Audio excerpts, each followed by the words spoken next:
చూడండి హౌస్ నీట్గా ఉంది కదా. సో ఇంత నీట్గా ఉండడానికి హౌస్ ఒక రీజన్ కూడా ఉంది.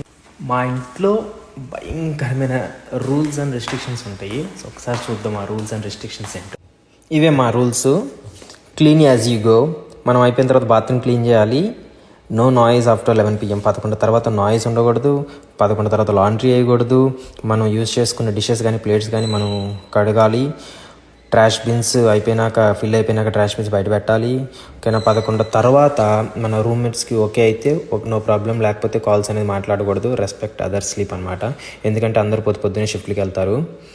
మాకు 3 బిన్స్ ఉంటాయి, 3 కలర్స్: రీయూజ్, రెడ్యూజ్, రీసైకిల్. సో ఏదైతే ఉందో అవి మాత్రమే ఆ ట్రాష్ ఆ బిన్లోనే వేయాలి. బాత్రూమ్ లైట్ స్విచ్ ఆఫ్ చేయాలి. ఇవన్నీ చేయకపోతే మాకు $2 పెనాల్టీ ఉంటుంది. ఈ పెనాల్టీ అంతా కూడా మేము లాస్ట్లో బిల్స్కి యూజ్ చేస్తాము, వేస్ట్ చేయమన్నమాట.